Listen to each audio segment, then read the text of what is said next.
श्री गणेशाय नमः।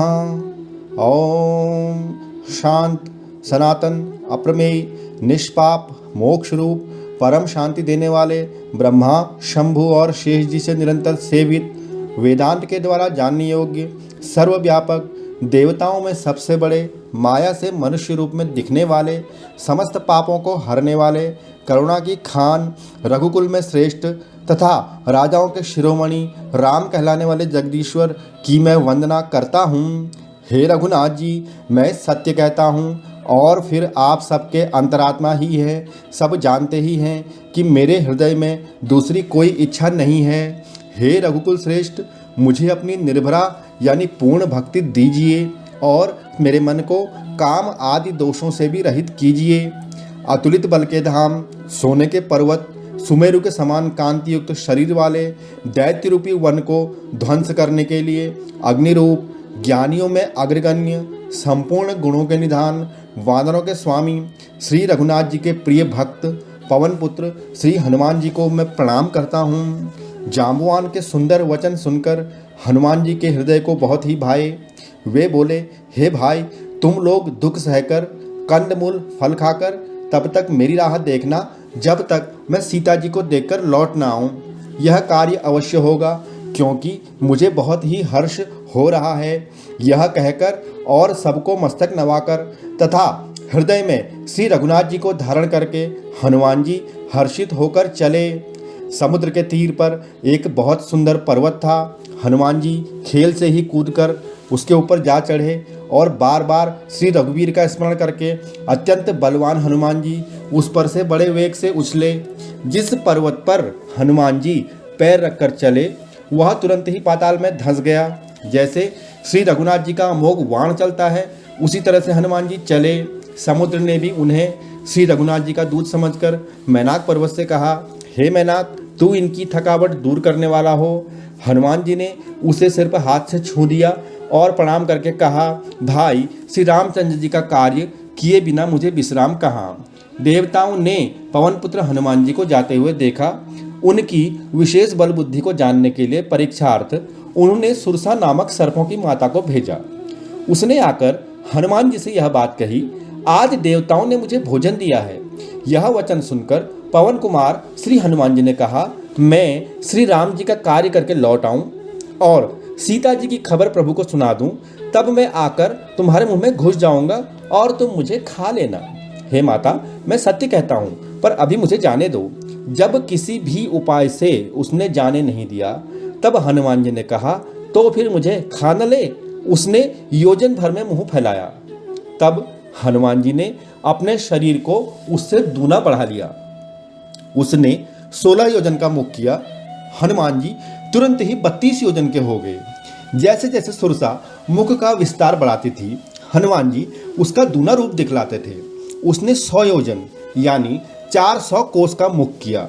तब हनुमान जी ने बहुत ही छोटा रूप धारण कर लिया और तुरंत उसके मुख में घुसकर बाहर निकल आए और उसे सिर नवाकर विदा मांगने लगे।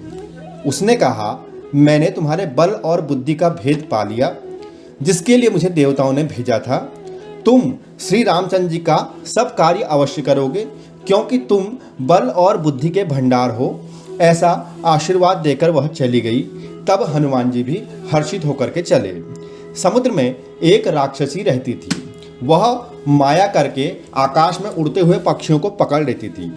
आकाश में जो जीव जंतु उड़ा करते थे वह जल में उनकी परछाई देखकर उस परछाई को पकड़ लेती थी, जिससे वह उड़ नहीं सकते थे और जल में गिर पड़ते थे। इस प्रकार वह सदा आकाश में उड़ने वाले जीवों को खाया करती थी। उसने वही छल हनुमान जी से भी किया। हनुमान जी ने तुरंत ही उसका कपट पहचान लिया। पवन पुत्र धीर बुद्धि वीर श्री हनुमान जी उसको मारकर समुद्र के पार गए। वहां जाकर उन्होंने वन की शोभा देखी। मधु के लोभ से भौरे गुंजार कर रहे थे। अनेकों प्रकार के वृक्ष फल फूल से शोभित है।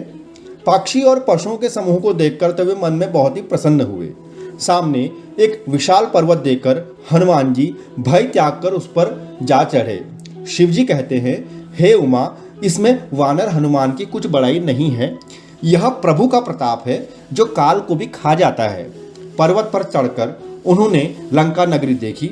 बहुत ही बड़ा किला है, कुछ कहा नहीं जाता। वह अत्यंत ऊंचा है, उसके चारों ओर समुद्र है।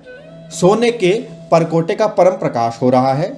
विचित्र मणियों से जुड़ा हुआ सोने का परकोटा है।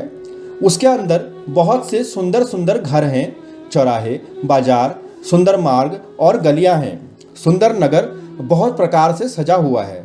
हाथी, घोड़े, खच्चरों के समूह तथा पैदल और रथों के समूह को कौन गिन सकता है।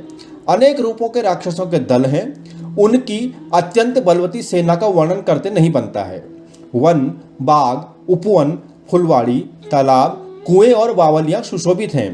मनुष्य, नाग, देवताओं और गंधर्वों की कन्याएं अपने सौंदर्य से मुनियों के भी मन को मोह लेती हैं। कहीं पर्वत के समान विशाल शरीर वाले बड़े ही बलवान पहलवान गरज रहे हैं। वे अनेकों अखाड़ों में बहुत प्रकार से भिड़ते और एक दूसरे को ललकारते हैं। भयंकर शरीर वाले करोड़ों योद्धा यत्न करके नगर की चारों दिशाओं में सब ओर से रखवाली करते हैं। कहीं दुष्ट राक्षस भैंसों, मनुष्यों, गायों, गधों और बकरों को खा रहे हैं। तुलसीदास जी ने इनकी कथा इसलिए थोड़ी ही कही है कि ये निश्चय ही श्री रामचंद्र जी के वाण रूपी तीर्थ में शरीरों को त्याग कर परम गति को पावेंगे। नगर के बहुसंख्यक रखवालों को देखकर हनुमान जी ने मन में विचार किया कि अत्यंत छोटा रूप धरूं और रात के समय नगर में प्रवेश करूं। हनुमान जी मच्छर के समान छोटा सा रूप धारण करके नर रूप से लीला करने वाले भगवान श्री रामचंद्र जी का स्मरण करके लंका की ओर चले और लंका के द्वार पर लंकिनी नामक एक राक्षसी रहती थी। वह हनुमान जी से बोली, मेरा निरादर करके अर्थात बिना मुझसे पूछे कहाँ चला जा रहा है? हे मूर्ख, तूने मेरा भेद नहीं जाना? जहाँ तक जितने चोर हैं वे सब मेरे आहार हैं। महाकपि हनुमान जी ने उसे एक घूंसा मारा जिससे वह खून की उल्टी करती हुई पृथ्वी पर लुढ़क पड़ी। वह लंकिनी फिर अपने को संभाल कर उठी और डर के मारे हाथ जोड़कर विनती करने लगी। वह बोली, रावण को जब ब्रह्मा जी ने वर दिया था तब चलते समय उन्होंने मुझे राक्षसों के विनाश की यह पहचान बता दी थी कि जब तू बंदर के मारने से व्याकुल हो जाए तब तू राक्षसों का संहार हुआ जान लेना। हे तात, मेरे बड़े पुण्य हैं जो मैं श्री रामचंद्र जी के दूत यानी कि आपको अपने इन नेत्रों से देख पाई। हे तात, स्वर्ग और मोक्ष के सब सुखों को तराजू के एक पलड़े में रखा जाए तो भी वे सब मिलकर दूसरे पलड़े पर रखे हुए उस सुख के बराबर नहीं हो सकते जो कि मात्र क्षण भर के सत्संग से प्राप्त होता है। अयोध्यापुरी के राजा श्री रघुनाथ जी को हृदय में रखे हुए नगर में प्रवेश करके सब काम कीजिए। उसके लिए विष अमृत हो जाता है, शत्रु मित्रता करने लगते हैं, समुद्र गाय के खुर के बराबर हो जाता है, अग्नि में शीतलता आ जाती है जो भगवान का नाम स्मरण करता है, और हे गरुड़ जी, सुमेरु पर्वत उसके लिए रज के समान हो जाता है जिसे श्री रामचंद्र जी ने एक बार कृपा करके देख लिया। तब हनुमान जी ने बहुत ही छोटा रूप धारण किया और भगवान नाम का स्मरण करके नगर में प्रवेश किया। उन्होंने एक एक महल की खोज की, जहां तहां असंख्य योद्धा देखे। फिर वे रावण के महल में गए। वह अत्यंत विचित्र था जिसका वर्णन नहीं हो सकता। हनुमान जी ने उस रावण को शयन किए हुए देखा, परंतु महल में जानकी जी नहीं दिखाई दी। फिर एक सुंदर महल दिखाई दिया जहां पर भगवान का एक अलग मंदिर बना हुआ था। वह महल श्री राम जी की आयुध धनुष बाण के चिन्हों से अंकित था। उसकी शोभा वर्णन नहीं की जा सकती। वहाँ नवीन नवीन तुलसी के वृक्ष समूह को देखकर कपिराज श्री हनुमान जी हर्षित हुए। लंका तो राक्षसों के समूह का निवास स्थान है, यहाँ सज्जन अर्थात साधु पुरुष का निवास कहाँ? हनुमान जी मन में इस प्रकार के तर्क करने लगे। उसी समय विभीषण जी जागे। उन्होंने जागकर राम नाम का स्मरण किया और हनुमान जी ने उन्हें सज्जन जाना और हृदय में हर्ष किया। हनुमान जी ने विचार किया कि इनसे हट करके अपनी ओर से ही परिचय करूंगा, क्योंकि साधु से कार्य की हानि नहीं होती है, प्रत्युत लाभ ही होता है। इस प्रकार ब्राह्मण का रूप धरकर हनुमान जी ने उन्हें वचन सुनाए। सुनते ही विभीषण जी उठकर वहां आए, प्रणाम करके कुशल पूछी और कहा कि हे ब्राह्मण देव, अपनी कथा समझाकर कहिए, क्या आप हरि भक्तों में से कोई हैं? क्योंकि आपको देखकर मेरे हृदय में अत्यंत प्रेम उमड़ रहा है।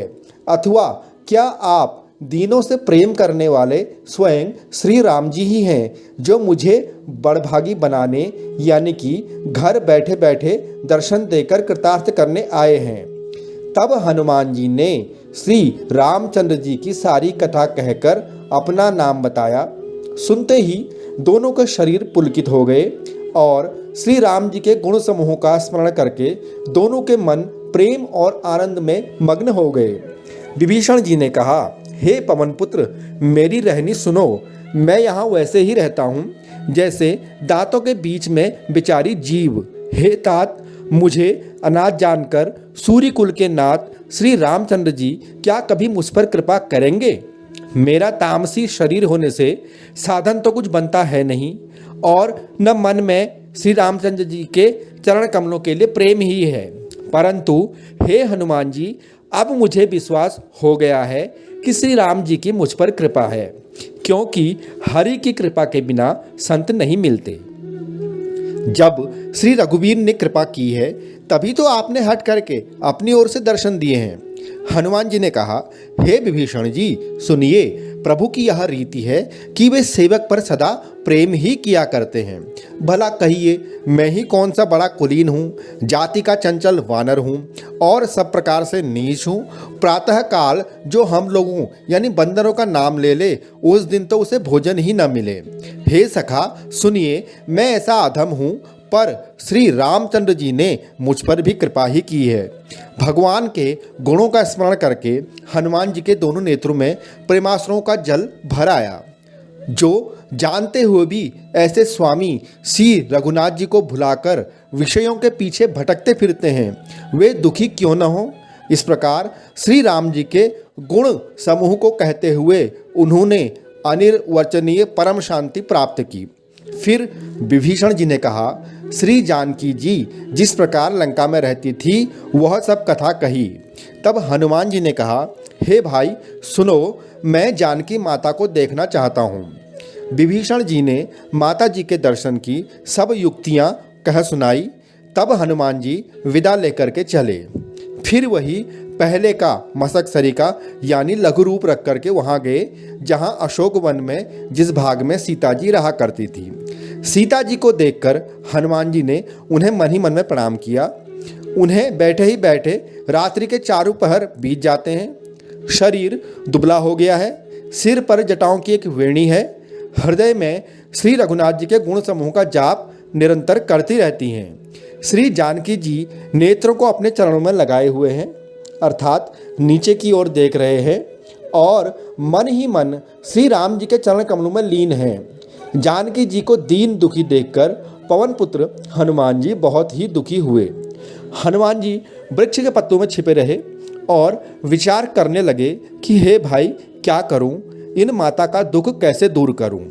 उसी समय बहुत सी स्त्रियों के साथ सज धज कर रावण वहां आया। उस दुष्ट ने सीता जी को बहुत प्रकार से समझाया, साम दान भय और भेद दिखलाया। रावण ने कहा, हे सुमुखी, हे सयानी सुनो, मंदोदरी आदि सब रानियों को मैं तुम्हारी दासी बना दूंगा। यह मेरा प्रण है, तुम एक बार मेरी ओर देखो तो सही। अपने परम स्नेही कौशलाधीश श्री रामचंद्र जी का स्मरण करके जानकी जी तिनके की आड़ यानी पर्दा करके कहने लगी, हे दशमुख सुन, जुगनू के प्रकाश से भी कभी कमल नहीं खिल सकती है। जानकी जी फिर कहती हैं, तू अपने लिए भी ऐसा ही मन में समझ ले रे दुष्ट, तू मुझे हर करके लाया है, तुझे लज्जा नहीं आती, तुझे रघुवीर जी के बाण की खबर नहीं है। अपने को जुगनू के समान और श्री रामचंद्र जी को सूर्य के समान मानकर सीता जी के कठोर वचनों को सुनकर रावण तलवार निकालकर बड़े गुस्से में बोला, सीता तूने मेरा अपमान किया है, मैं तेरा सिर इस कठोर कृपाण से काट डालूंगा, नहीं तो अभी भी जल्दी मेरी बात मान ले, हे सुमुखी, नहीं तो जीवन से हाथ धोना पड़ेगा। सीता जी ने कहा, हे दशग्रीव, प्रभु की भुजा जो श्याम कमल की माला के समान सुंदर और हाथी की सूंड के समान पुष्ट तथा विशाल है। या तो वह भुजा ही मेरे कंठ में पड़ेगी या तेरी भयानक तलवार ही। रे शठ सुन, यही मेरा सच्चा प्रण है। सीता जी कहती हैं, हे चंद्रहास तलवार, श्री रघुनाथ जी के विरह की अग्नि से उत्पन्न तू मेरी बड़ी भारी जलन को दूर कर ले। हे तलवार, तू शीतल, तीव्र और श्रेष्ठ धारा बहाती है, अर्थात तेरी धारा ठंडी और तेज है। तू मेरे दुख के बोझ को हर ले। सीता जी के यह वचन सुनते ही रावण उन्हें मारने दौड़ा। तब मैं दानव की पुत्री मंदोदरी ने नीति कहकर उसे समझाया। तब रावण ने सब दासियों को बुलाकर कहा कि जाकर सीता को बहुत प्रकार से भय दिखलाओ। यदि महीने भर में यह मेरा कहा न माने तो मैं इसे तलवार निकालकर मार डालूंगा। यो कहकर रावण घर चला गया। यहाँ राक्षसों के समूह बहुत से बुरे रूप धरकर सीता जी को भय दिखलाने लगे। उनमें एक त्रिजटा नाम की राक्षसी थी। उसकी श्री रामचंद्र जी के चरणों में प्रीति थी और विवेक ज्ञान में निपुण थी। उसने समूह को बुलाकर अपना स्वप्न सुनाया और कहा कि सीता जी की सेवा करके अपना कल्याण कर लो। मैंने एक स्वप्न देखा है कि स्वप्न में एक बंदर ने लंका जला दी है। राक्षसों की सारी सेना मार डाली गई है। रावण नंगा है और गधे पर सवार है। उसके सिर मुंडे हुए हैं, 20 भुजाएं कटी हुई हैं। इस प्रकार से वह दक्षिण यानी यमपुरी की दिशा को जा रहा है और मानो लंका विभीषण ने पाई है। नगर में श्री रामचंद्र जी की दुहाई फिर गई। तब प्रभु जी ने सीता जी को बुलावा भेजा। मैं निश्चय के साथ कहती हूँ, यह सब स्वप्न कुछ ही दिनों के बाद सत्य होकर रहेगा। उसके वचन सुनकर वे सब राक्षसियां डर गई और जानकी जी के चरणों में गिर गई। तब इसके बाद वे सब जहां तहां चली गई। सीता जी मन में विचार करने लगी कि 1 महीना बीत जाने पर यह नीच राक्षस मुझे मारेगा। सीता जी हाथ जोड़कर त्रिजटा से बोली, हे माता, तू मेरी विपत्ति की संगिनी है। जल्दी कोई ऐसा उपाय कर जिससे मैं शरीर छोड़ सकूं। विरह असह्य हो चला है, अब यह सहा नहीं जाता। काठ लाकर चिता बनाकर सजा दे। हे माता, फिर उसमें आग लगा दे। हे सयानी, तू मेरी प्रीत को सत्य कर दे। रावण की सूल के समान दुख देने वाली वाणी कानों से कौन सुने। सीता जी के वचन सुनकर त्रिजटा ने चरण पकड़कर उन्हें समझाया और प्रभु का प्रताप बल और सुयश सुनाया। उसने कहा, हे सुकुमारी, सुनो, रात्रि के समय आग नहीं मिलेगी। ऐसा कहकर वह अपने घर चली गई। सीता जी कहने लगी, क्या करूं, विधाता ही विपरीत हो गया। न आग मिलेगी न पीड़ा मिटेगी। आकाश में अंगारे प्रकट दिखाई दे रहे हैं पर पृथ्वी पर एक भी तारा नहीं आता। चंद्रमा अग्निमय है किंतु वह भी मानो मुझे हतभाग्नि जानकर आग नहीं बरसाता। हे अशोक वृक्ष, मेरी विनती सुन, मेरा शोक हर ले और अपना नाम अशोक सत्य कर। तेरे नए नए कोमल पत्ते अग्नि के समान हैं। अग्नि दे, विरह रोग को बढ़ाकर सीमा तक न पहुंचा। सीता जी को विरह से परम व्याकुल देखकर वह क्षण हनुमान जी को कल्प के समान बीता। तब हनुमान जी ने हृदय में विचार कर सीता जी के सामने अंगूठी डाल दी, मानो अशोक ने अंगारा दे दिया। यह समझकर सीता जी ने हर्षित होकर उठाकर उसे हाथ में ले लिया। तब उन्होंने राम नाम से अंकित सुंदर एवं मनोहर अंगूठी देखी। अंगूठी को पहचानकर सीता जी आश्चर्यचकित होकर उसे देखने लगी और हर्ष तथा विषाद से हृदय में अकुला उठी। वे सोचने लगी, श्री रघुनाथ जी तो सर्वथा अजेय हैं, उन्हें कौन जीत सकता है और माया से ऐसी अंगूठी बनाई नहीं जा सकती। सीता जी इसी प्रकार मन में अनेक प्रकार के विचार कर रही थी। इसी समय हनुमान जी मधुर वचन बोले। वे श्री रामचंद्र जी के गुणों का वर्णन करने लगे, जिनके सुनते ही सीता जी का दुख भाग गया। वे कान और मन लगाकर उन्हें सुनने लगी।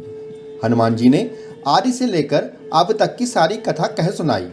सीता जी बोली, जिसने कानों के लिए अमृत रूप यह सुंदर कथा कही, वह हे भाई प्रकट क्यों नहीं होता।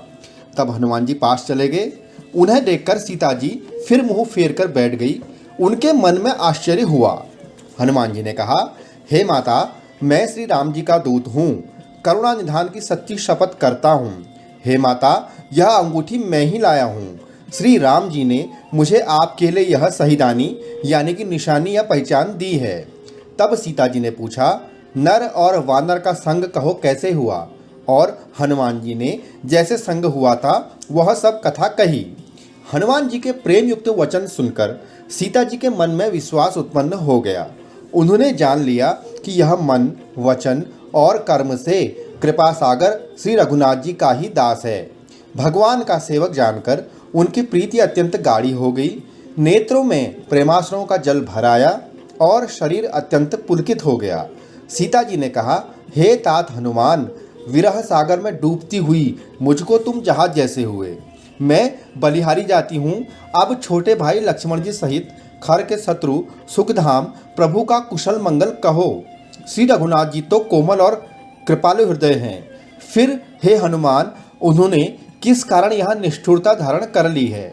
सेवक को सुख देना उनकी स्वाभाविक बान है। वे श्री रघुनाथ जी क्या कभी मेरी भी याद करते हैं? हे तात, क्या कभी उनके कोमल सांवले अंगों को देखकर मेरे नेत्र शीतल होंगे? मुंह से वचन नहीं निकलता, नेत्रों में विरह के आंसुओं का जल भर आया। बड़े दुख से वे बोली, हा नाथ, आपने मुझे बिल्कुल ही भुला दिया। सीता जी को विरह से परम व्याकुल देखकर हनुमान जी कोमल और विनीत वचन बोले, हे माता, सुंदर कृपा के धाम प्रभु भाई लक्ष्मण जी के सहित शरीर से कुशल हैं, आपके दुख से किंतु दुखी हैं। हे माता, मन में ग्लानि न मानिए, अपने मन को छोटा न कीजिए। श्री रामचंद्र जी के हृदय में आपसे दूना प्रेम है। हे माता, अब धीरज धरकर श्री रघुनाथ जी का वह संदेश सुनिए जो मैं आपके लिए लेकर के आया हूँ। ऐसा कहकर हनुमान जी प्रेम से गदगद हो गए। उनके नेत्रों में प्रेमाश्रुओं का जल भर आया। हनुमान जी बोले, हे माता, श्री रामचंद्र जी ने कहा है कि हे सीते, तुम्हारे वियोग में मेरे लिए सभी पदार्थ प्रतिकूल हो गए हैं। वृक्षों के नए नए कोमल पत्ते मानो अग्नि के समान, रात्रि काल रात्रि के समान, चंद्रमा सूर्य के समान और कमलों के वन भालों के वन के समान हो गए हैं। मेघ मानो खौलता हुआ तेल बरसाते हैं। जो हित करने वाले थे वे ही अब पीड़ा देने लगे हैं। त्रिविध वायु सांप के श्वास के समान जहरीली और गर्म हो गई है। मन का दुख कह डालने से भी कुछ घट जाता है, पर मैं कहूँ किससे, यह दुख कोई जानता नहीं। हे प्रिय, मेरे और तेरे प्रेम का तत्व यानी रहस्य एक मेरा मन ही जानता है और वह मन सदा तेरे ही पास रहता है। बस मेरे प्रेम का सार इतने में ही समझ ले। प्रभु का संदेश सुनते ही जानकी जी प्रेम में मग्न हो गई। उन्हें शरीर की सुध ना रही। हनुमान जी ने कहा, हे माता, हृदय में धैर्य धारण करो और सेवकों को सुख देने वाले श्री राम जी का स्मरण करो। श्री रघुनाथ जी की प्रभुता को हृदय में लाओ और मेरे वचन सुनकर कायरता छोड़ दो। माता, राक्षसों के समूह को आप पतंगों के समान जानिए और श्री रघुनाथ जी के जो बाण हैं वह अग्नि के समान हैं। हे माता, आप हृदय में धैर्य धारण करो और राक्षसों को जला हुआ ही समझो। यदि श्री रामचंद्र जी ने खबर पाई होती तो वे आपको ले जाने में विलंब ना करते। हे जानकी जी, रामबाण रूपी सूर्य के उदय होने पर राक्षसों की सेना रूपी अंधकार कहाँ रह सकता है। हे माता, मैं आपको अभी यहाँ से लेवा ले जाऊँ, पर मुझे श्री रामचंद्र जी की आज्ञा नहीं है, अतः आप कुछ दिन और धीरज धरो। श्री रामचंद्र जी वानरों सहित यहाँ आएंगे और राक्षसों को मारकर आपको ले जाएंगे। तब नारद आदि ऋषि मुनि तीनों लोकों में उनका यश गाएंगे। सीता जी ने कहा, हे पुत्र, तुम्हारी सब बातें तो ठीक हैं, पर सब बानर तो तुम्हारे जैसे ही छोटे छोटे होंगे। यहाँ पर राक्षस तो बड़े ही बलवान योद्धा हैं। मुझे भारी संदेह होता है कि तुम जैसे बंदर राक्षसों को कैसे जीतेंगे। यह सुनकर हनुमान जी ने अपना शरीर प्रकट किया। सोने के पर्वत सुमेरु के आकार का अत्यंत विशाल शरीर था, जो युद्ध में शत्रुओं के हृदय में भय उत्पन्न करने वाला अत्यंत बलवान और वीर था। तब उसे देखकर सीता जी के मन में विश्वास हुआ। हनुमान जी ने फिर छोटा रूप धारण कर लिया और सीता जी से बोले, हे माता सुनो, वानरों में अधिक बल बुद्धि नहीं होती है, परंतु प्रभु के प्रताप से छोटा सर्प भी गरुड़ को खा सकता है, अर्थात अत्यंत निर्बल भी महान बलवान को मार सकता है। भक्ति, प्रताप, तेज और बल से सनी हुई हनुमान जी की वाणी सुनकर सीता जी के मन में संतोष हुआ। उन्होंने श्री राम जी के प्रिय जानकर हनुमान जी को आशीर्वाद दिया कि हे पुत्र, तुम बल और शील के निधान हो, तुम अजर यानी बुढ़ापे से रहित अमर और गुणों के खजाने हो। श्री रघुनाथ जी तुम्हारे ऊपर बहुत कृपा करें, प्रभु कृपा करें। ऐसा कानों से सुनते ही हनुमान जी पूर्ण प्रेम में मग्न हो गए। हनुमान जी ने बार बार सीता माता के चरणों में सिर नवाया और फिर हाथ जोड़कर कहा, हे माता, अब मैं कृतार्थ हो गया। आपका आशीर्वाद अमोघ यानी कि अचूक है और यह बात प्रसिद्ध है। हे माता सुनिए, सुंदर फल वाले वृक्षों को देखकर मुझे बड़ी ही भूख लग गई है। सीता जी ने कहा, हे बेटा सुनो, बड़े भारी योद्धा राक्षस इस वन की रखवाली करते हैं। हनुमान जी ने कहा, हे माता, यदि आप मन में सुख माने, प्रसन्न होकर आज्ञा दें, तो मुझे उनका भय तो बिल्कुल नहीं है। हनुमान जी को बुद्धि और बल में निपुण देखकर जानकी माता ने कहा, जाओ हे तात, श्री रघुनाथ जी के चरणों को हृदय में धारण करके मीठे फलों को खाओ। वे सीता जी को सिर नवाकर चले और बाग में घुस गए। फल खाए, उसके बाद वृक्षों को तोड़ने लगे। वहाँ बहुत से योद्धा रखवाले थे, उनमें से कुछ को मार डाला और जो बचे खुचे थे उन्होंने जाकर रावण से पुकार की और कहा, हे नाथ, एक बड़ा भारी बंदर आया है, उसने समस्त अशोक वाटिका उजाड़ दी है, फल खाए हैं, वृक्षों को उखाड़ डाला है और रखवालों को भी मसल मसल कर जमीन पर डाल दिया। यह सुनकर रावण ने बहुत से योद्धा भेजे। उन्हें देखकर हनुमान जी ने भयंकर गर्जना की। हनुमान जी ने उन सब राक्षसों को भी मार डाला और कुछ जो अधमरे थे चिल्लाते हुए गए। फिर रावण ने हनुमान जी को मारने या पकड़ने के लिए अपने पुत्र अक्षय कुमार को भेजा। वह असंख्य श्रेष्ठ योद्धाओं को साथ लेकर चला। उसे आते देखकर हनुमान जी ने एक वृक्ष हाथ में लेकर ललकारा और उसे मारकर महाध्वनि यानी कि बड़े जोर से गर्जना की। उन्होंने उस सेना में कुछ को मार डाला, कुछ को मसर डाला और रावण के पुत्र अक्षय कुमार को भी मार डाला। कुछ ने जाकर फिर पुकार की कि हे प्रभु, वह बंदर तो बड़ा ही बलवान है और उसने तुम्हारे पुत्र को मार डाला है और बाकी सारी सेना को भी मार दिया है। पुत्र का वध सुनकर रावण क्रोधित हो उठा। उसने अपने ज्येष्ठ पुत्र बलवान मेघनाथ को भेजा और बोला, हे पुत्र, उसे मारना नहीं, उसे बांध लाना। मैं देखूं कि वह बंदर कैसा है, क्या उसका प्रताप है, कहाँ से वह आया है। इंद्र को जीतने वाला अतुलनीय योद्धा मेघनाथ चला। भाई के मारे जाने से उसे भी बड़ा क्रोध आया था।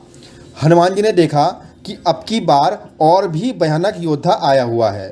तब हनुमान जी ने अपने शरीर को और बढ़ाया और वे कटकटाकर गरजे और दौड़े। साथ ही उन्होंने एक बहुत बड़ा वृक्ष उखाड़ लिया और उसका प्रहार लंकेश्वर रावण के पुत्र मेघनाथ के ऊपर कर दिया। ऐसा करते ही मेघनाथ बिना रथ का हो गया, यानी उसका रथ टूट गया। उसके साथ जो बड़े बड़े योद्धा थे उनको पकड़ पकड़ कर हनुमान जी अपने शरीर से मसलने लगे। उन सबको मारकर फिर मेघनाथ से लड़ने लगे। लड़ते हुए वे दोनों ऐसे मालूम होते थे मानो दो श्रेष्ठ हाथी भिड़ गए हों। हनुमान जी ने उसे एक घूंसा बड़े जोर से मारा और घूंसा मारकर खुद वृक्ष पर जा चढ़े।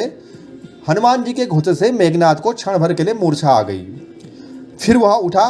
उसने उठकर की बहुत सी माया रची, अपनी सभी विद्याएं हनुमान जी के ऊपर छोड़ी, परंतु पवन के पुत्र उससे जीते ही नहीं जाते। अंत में उसने ब्रह्मास्त्र का संधान यानी प्रयोग किया। तब हनुमान जी ने मन में विचार किया, यदि ब्रह्मास्त्र को नहीं मानता हूँ तो उसकी अपार महिमा मिट जाएगी। उसने हनुमान जी को ब्रह्मबाण मारा, जिसके लगते ही हनुमान जी वृक्ष से नीचे गिर पड़े। और नीचे गिरते समय भी गोस्वामी तुलसीदास जी लिखते हैं कि अपने शरीर से बहुत सी सेना मार डाली। तब मेघनाथ ने देखा कि हनुमान जी मूर्छित हो गए हैं। तब वह उनको नागपाश से बात कर ले गया। शिव जी कहते हैं, हे भवानी सुनो, जिनका नाम जपकर ज्ञानी मनुष्य संसार के बंधन को काट डालते हैं, भला उनका दूध भी कहीं बंधन में आ सकता है? यह तो हनुमान जी की महानता है कि प्रभु के कार्य के लिए हनुमान जी ने स्वयं को बढ़ा लिया और साथ ही में ब्रह्मास्त्र की भी लज्जा रख दी। बंदर का बांधा जाना सुनकर राक्षस दौड़े और कौतुक के लिए तमाशा देखने के लिए आए। हनुमान जी ने जब रावण की सभा देखी तो वह भी उसकी सभा को देखते रहे।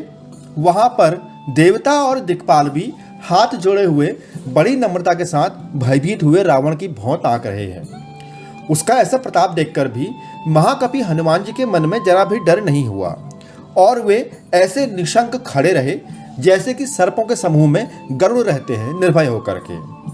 हनुमान जी को देखकर रावण उनका उपहास करने लगा, उनको दुर्वचन कहने लगा, लेकिन तभी उसे अपने पुत्र के वध का स्मरण हो आया तो उसके हृदय में विषाद उत्पन्न हो गया और वह हनुमान जी से बोला, रे वानर, तू कौन है? किसके बल पर तूने वन को उजाड़ कर नष्ट कर डाला? क्या तूने कभी मेरा नाम और यश कानों से नहीं सुना? रे शट, मैं तुझे अत्यंत निशंक देख रहा हूं। तूने किस अपराध से राक्षसों को मारा? रे मूर्ख, बता, क्या तुझे प्राण जाने का भय नहीं है? हनुमान जी बोले, हे रावण, सुन, जिनका बल पाकर माया संपूर्ण ब्रह्मांडों के समूह की रचना करती है, जिनके बल से हे दशशीष ब्रह्मा विष्णु महेश क्रमशः सृष्टि का सृजन पालन और संहार करते हैं, जिनके बल से शेष जी पर्वत और वन सहित समस्त ब्रह्मांड को सिर पर धारण करते हैं, जो देवताओं की रक्षा के लिए नाना प्रकार की देह धारण करते हैं और जो तुम्हारे जैसे मूर्खों को शिक्षा देने वाले हैं, जिन्होंने शिवजी के कठोर धनुष को तोड़ डाला और उसी के साथ राजाओं के समूह का गर्व चूर्ण कर दिया, साथ ही जिन्होंने खर, दूषण, त्रिशिरा और बाली को मार डाला। यह सब तो अतुलनीय बलवान थे और जिनके लेश मात्र बल से तुमने समस्त चराचर जगत को जीत लिया और जिनकी प्रिय पत्नी को तुम चोरी से हर लाए हो, मैं उन्हीं का दूत हूँ। मैं तुम्हारी प्रभुता को खूब जानता हूँ। सहस्त्रबाहु से तुम्हारी लड़ाई हुई थी और बलि से युद्ध करके तुमने यश प्राप्त किया था। हनुमान जी के यह वचन सुनकर रावण ने हंसकर बात टाल दी। फिर हनुमान जी बोले, हे रावण, मुझे भूख लगी थी इसलिए मैंने फल खाए और मेरा स्वभाव वानर का होने के कारण मैंने वृक्ष तोड़े। हे निशाचरों के मालिक, देह तो सबको परम प्रिय है, परंतु कुमार्ग पर चलने वाले दुष्ट राक्षस जब मुझे मारने लगे तब जिन्होंने मुझे मारा उनको मैंने भी मारा। उस पर तुम्हारे पुत्र ने मुझको बांध लिया, किंतु मुझे अपने बांधे जाने की कुछ भी लज्जा नहीं है। मैं तो सिर्फ अपने प्रभु का कार्य करना चाहता हूँ। हे रावण, मैं हाथ जोड़कर तुमसे विनती करता हूँ, तुम अभिमान छोड़कर मेरी सीख सुनो। तुम अपने पवित्र कुल का विचार करके देखो और भ्रम को छोड़कर भक्त भयहारी भगवान को भजो, जो देवता, राक्षस और समस्त चराचर को खा जाता है। वह काल भी जिनके डर से अत्यंत डरता है, उनसे कदापि वैर न करो और मेरे कहने से जानकी जी को दे दो। खर के शत्रु श्री रघुनाथ जी शरणागतों के रक्षक और दया के समुद्र हैं। शरण जाने पर प्रभु तुम्हारा अपराध भुलाकर तुम्हें अपनी शरण में रख लेंगे। तुम श्री राम जी के चरण कमलों को अपने हृदय में धारण करो और लंका का अचल राज्य करते रहो। ऋषि पुलस्त्य जी का यश निर्मल चंद्रमा के समान है। हे रावण, उस चंद्रमा में तुम कलंक ना बनो। राम नाम के बिना वाणी शोभा नहीं पाती। मद मोह को छोड़कर विचार कर देखो। हे देवताओं के शत्रु, सब गहनों से सजी हुई सुंदरी स्त्री भी बिना कपड़ों के शोभा नहीं पाती है। राम विमुख पुरुष की संपत्ति और प्रभुता रही हुई भी चली जाती है और उसका पाना न पाने के समान है। जिन नदियों के मूल में कोई जल स्रोत नहीं है, अर्थात वह नदियां जिन्हें केवल बरसात का ही आसरा है, वे वर्षा बीत जाने पर फिर तुरंत सूख जाती हैं। हे रावण, सुनो, मैं प्रतिज्ञा करके कहता हूँ, राम विमुख की रक्षा करने वाला कोई भी नहीं है। हजारों शंकर, विष्णु और ब्रह्मा भी श्री राम जी के साथ द्रोह करने वाले तुमको नहीं बचा सकते। मोह ही जिनका मूल है, ऐसे बहुत पीड़ा देने वाले तम रूप अभिमान का त्याग कर दो और रघुकुल के स्वामी, कृपा के समुद्र भगवान श्री रामचंद्र जी का भजन करो। यद्यपि हनुमान जी ने भक्ति, ज्ञान, वैराग्य और नीति से सनी हुई बहुत ही हित की वाणी कही, तो भी वह महान अभिमानी रावण हंसकर व्यंग से बोला, हमें यह बंदर बड़ा ज्ञानी गुरु मिला। रे दुष्ट, तेरी मृत्यु निकट आ गई है। अधम, मुझे शिक्षा देने चला है। हनुमान जी ने कहा, इससे उल्टा ही होगा, अर्थात मृत्यु तेरी निकट आई है, मेरी नहीं। यह तेरा मतिभ्रम यानी बुद्धि का फेर है, मैंने प्रत्यक्ष जान लिया है। हनुमान जी के वचन सुनकर वह बहुत ही कुपित हो गया और बोला, अरे इस मूर्ख का प्राण शीघ्र ही क्यों नहीं हर लेते। सुनते ही राक्षस उन्हें मारने दौड़े। उसी समय मंत्रियों के साथ विभीषण जी वहां आ पहुंचे। उन्होंने सिर नवाकर और बहुत विनय करके रावण से कहा कि दूत को मारना नहीं चाहिए, यह नीति के विरुद्ध है। हे गोसाई, इसे कोई दूसरा दंड दिया जाए। सबने कहा, भाई यह सलाह उत्तम है। यह सुनते ही रावण बोला, अच्छा तो बंदर को अंग भंग करके भेज दो। मैं सबको समझाकर कहता हूं कि बंदर की ममता पूंछ पर होती है, अतः तेल में कपड़ा डुबोकर उसे इसकी पूंछ में बांधकर फिर आग लगा दो। जब बिना पूंछ का यह बंदर अपने स्वामी के पास जाएगा, तब यह मूर्ख अपने मालिक को साथ ले आएगा। जिनकी इसने बहुत बड़ाई की है, मैं जरा उनकी प्रभुता सामर्थ्य देखूं तो सही। यह वचन सुनते ही हनुमान जी मनी मन में मुस्काए और बोले, मैं जान गया, मां सरस्वती इसे ऐसी बुद्धि देने में सहायक हुई है। रावण के वचन सुनकर मूर्ख राक्षस वही पूंछ में आग लगाने की तैयारी करने लगे। पूंछ के लपेटने में इतना कपड़ा और घी तेल लगा कि नगर में कपड़ा, घी और तेल रह नहीं गया, अर्थात खत्म हो गया। हनुमान जी ने ऐसा खेल किया कि पूंछ बढ़ गई, लंबी हो गई। नगरवासी तमाशा देखने लगे। वे हनुमान जी को पैर से ठोकर मारते हैं और उनकी हंसी करते हैं। ढोल बजते हैं, सब लोग तालियां पीटते हैं। हनुमान जी को नगर में फिराकर फिर पूंछ में आग लगा दी। अग्नि को जलते हुए देखकर हनुमान जी तुरंत ही बहुत छोटे रूप में हो गए। बंधन से निकलकर वे सोने की अटारियों पर जा चढ़े। उनको देखकर राक्षसों की स्त्रियां भयभीत हो गई। उस समय भगवान की प्रेरणा से 49 पवन चलने लगे। हनुमान जी अट्टहास करके गरजे और बढ़कर आकाश से जा लगे। देह बड़ी विशाल परंतु बहुत ही हल्की यानी बहुत ही फुर्तीली है। वे दौड़कर एक महल से दूसरे महल पर चढ़ जाते हैं। नगर जल रहा है, लोग बेहाल हो गए हैं। आग की करोड़ों भयंकर लपटें झपट रही हैं। हाय बप्पा, हाय मैया, इस अवसर पर हमें कौन बचाएगा? कोई तो हमें बचाओ। चारों ओर यही पुकार सुनाई पड़ रही है। हमने तो पहले ही कहा था कि यह वानर नहीं है, वानर का रूप रखे कोई देवता है। साधु के अपमान का यह फल है कि नगर अनाथ के नगर की तरह जल रहा है। हनुमान जी ने एक ही क्षण में सारा नगर जला डाला, एक विभीषण का घर नहीं जलाया। शिव जी कहते हैं, हे पार्वती, जिन्होंने अग्नि को बनाया, हनुमान जी तो उन्हीं के दूत हैं, इस कारण वे अग्नि से नहीं जले। हनुमान जी ने उलट पलट कर एक ओर से दूसरी ओर तक सारी लंका जला दी और फिर वे समुद्र में कूद पड़े। पूंछ बुझाकर थकावट दूर करके और फिर छोटा सा रूप धारण कर हनुमान जी श्री जानकी जी के सामने हाथ जोड़कर जा खड़े हुए। हनुमान जी ने कहा, हे माता, मुझे कोई चिन्ह पहचान दीजिए जैसे श्री रघुनाथ जी ने मुझे दिया था। तब सीता जी ने चूड़ामणि उतार कर दी और हनुमान जी ने उसे हर्षपूर्वक ले लिया। श्री हनुमान जी को चूड़ामणि देकर के जानकी माता ने कहा, हे तात, मेरा प्रणाम निवेदन करना और इस प्रकार कहना, हे प्रभु, आप तो सब प्रकार से पूर्ण काम हैं, अर्थात आपको किसी प्रकार की कोई भी कामना नहीं है और दीन दुखियों पर दया करना ही आपका विरध है। इस समय मैं बहुत दीन हूँ, अतः उस विरध को याद करके हे नाथ, मेरे भारी संकट को दूर कीजिए। हे तात, तुम प्रभु को इंद्रपुत्र जयंत की कथा घटना सुनाना और प्रभु को उनके बाण का प्रताप समझाना यानी स्मरण कराना। यदि महीने भर में प्रभु मुझे लेने नहीं आए तो फिर मुझे जीवित नहीं पाएंगे। हे हनुमान, कहो मैं किस प्रकार से प्राण रखूं? अब तुम भी जाने को कह रहे हो। तुमको देख करके छाती थोड़ा शीतल हुई थी, अब फिर से मुझे वही दिन और वही रात। हनुमान जी ने अपनी बल बुद्धि से माता जानकी को प्रेम पूर्वक समझाकर बहुत प्रकार से धीरज बढ़ाया, उनके चरण कमलों में सिर नवाकर श्री राम जी के पास गमन किया।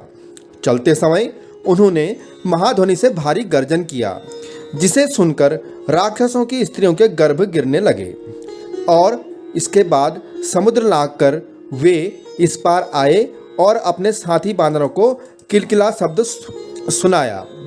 हनुमान जी को देखकर सब हर्षित हो गए। तब वानरों ने अपना नया जन्म समझा। देखा हनुमान जी का मुख प्रसन्न है और शरीर में तेज विराजमान है, जिससे उनने समझ लिया कि यह भगवान श्री रामचंद्र जी का कार्य कर आए हैं। सब हनुमान जी से मिले और बहुत ही सुखी हुए, जैसे तड़पती हुई मछली को जल मिल गया हो। सभी हर्षित होकर नए नए इतिहास वृत्तांत पूछते कहते हुए श्री रघुनाथ जी के पास चले। तब सब लोग मधुवन के भीतर आए और अंगद की सम्मति से सबने मधुर फल खाए। जब रखवाले बरतने लगे तब घूंसों की मार मारते ही सब रखवाले भाग छूटे। उन सब ने जाकर पुकारा कि युवराज अंगद वन उजाड़ रहे हैं। यह सुनकर सुग्रीव जी हर्षित हुए और विचार करने लगे कि वानर अवश्य प्रभु का कार्य कर आए हैं।